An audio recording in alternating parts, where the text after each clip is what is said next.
Qatar technology side, let's understand what are the top priorities for chief executives and board of directors for 2021. What are a CEO's expectation on the role of the IT organization in a digital bank? The role of CEO to advance a digital transformation agenda, very important. So the big picture is technology 2021 for banks. Technology is going to play a very important role. Top priorities for CEOs and board of directors for this year: digitization and the new models. Digitization of the banking industry is making new banking business model possible. It is the combination of regulation and technology that is making new business model a necessity. Banks of the future must choose where they want to compete in the value chain. It's important. As an institution, we should know where we need to position ourselves in the value chain. New collaborations will be developed in the banking sector. The subject of this collaboration has been the development of a blockchain-based platform. For a long time, it was banking industry that decided how to interact and provide customer service. In generation banking, the optimal combination of interaction is determined by the customer. As a result, the bank needs to fundamentally reconsider their business model. That's key. It's the banking industry that decided how to interact and provide customer service. That was history. In the new generation banking, the optimal combination of interaction is determined by the customer. They tell you what exactly they want. If that is the case, you have to reconsider from the customer point of view. So what you have as a product, you can't sell it. So let's also understand the threat from the competition. Banks face greater competition from other intermediaries, increasingly digital in their core business, such as payment and advisory services. Payment and advisory services are completely competing with the intermediaries. A change in the use of technology in developing new services and business model has been unfolding with the rise of fintech, which can be understood as the use of innovative information and automation technology in financial services. Very, very important. Digital technology may have a large impact in terms of increasing competition and contestability of banking markets.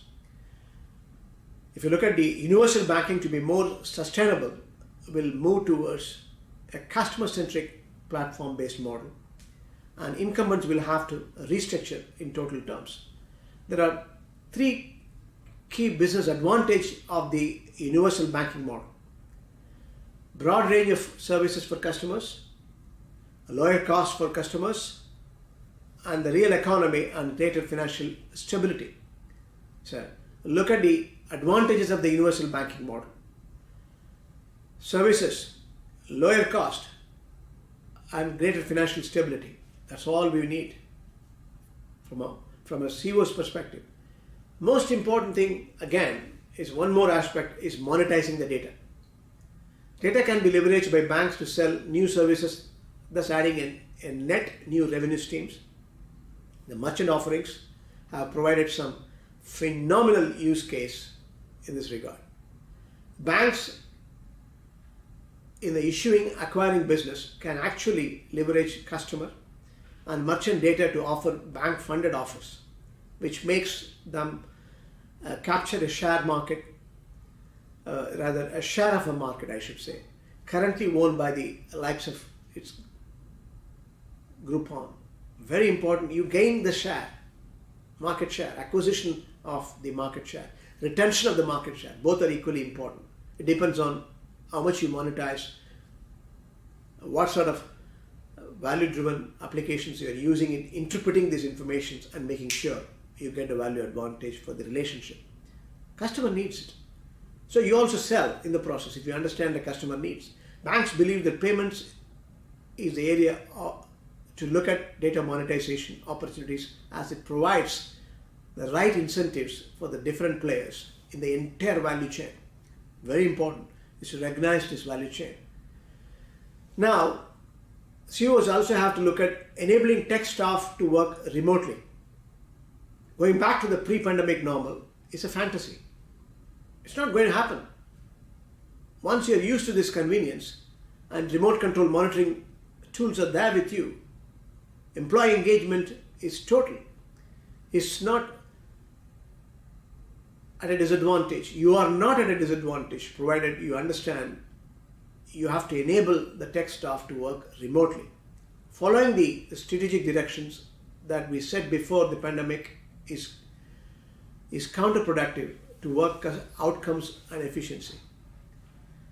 So it's important that we understand the changing dynamics. Enabling tech staff to work remotely and facilitating new ways for them to interact with the non-tech staff is the CEO's number one priority. That's very important. Ensuring client satisfaction. Very important is client satisfaction. Client satisfaction is the top of the CEO's strategic list for 2021. Throughout the pandemic, most companies have been sticking with vendors and partners that they know versus introducing new ones. We focus on taking care of our internal team, having the corporate bond, making sure all team members understand how critical our clients are. Employee engagement with the relationship. Very, very important. Understand their needs. They are also going through business continuity challenges. So how much you satisfy them depends on your ability to articulate the solutions for the customers instead of product selling. Most important, promoting sustainable business practices. We all have to focus on becoming digital in response to COVID-19, and it's estimated that carbon dioxide emission dropped 2.4 gigatons, that is 7% globally compared to 2019. Ensure keeping employees engaged. The disruption of 2020 was significantly for many technology leaders, but our top strategic priorities continue to be around remote work and improving employees' morale. Much of our team is working remotely, and with many day-to-day life projects being cancelled, concerts, evening outing, movies, and so on. So our team is working remotely, and with many day-to-day life projects being cancelled, they are engaging in it. But our priority is to continue to be around remote work and improving employees' staff morale. That is very vital. So when it comes to the role of the IT organization in a digital bank, IT can fall in three categories of front office, middle office, or back office, similar to normal banking structures, depending upon the contribution of the digital bank. Not all IT functions can be in revenue generation activity, which can be involved in front office, some providing active tech support, middle office, and some technology passive tech support, back office. So you all sort of operational backup you have. You can generate revenue, active tech support, passive tech support. Both are possible.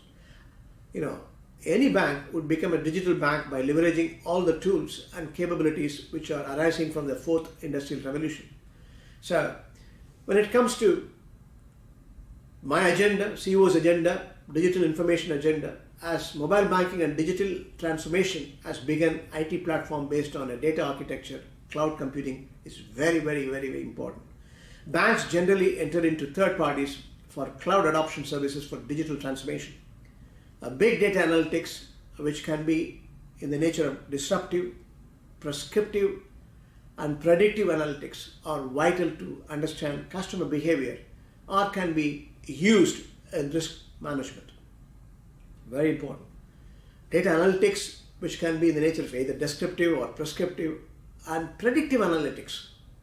Very, very important. You should be in a position to throw that intelligence. On account of the industrial revolution, fourth industrial revolution as we call, the ideal banking sector should take cognizance of various departments arising, various challenges are also arising from the fourth industrial revolution, and the tools are very many: artificial intelligence, cloud computing, blockchain, Internet of Things, open banking, RPA, robotic process automation. The depth and the speed of platforming should take into customer requirements and how much the bank is willing to adopt new technologies without impacting the legacy system. That's the key.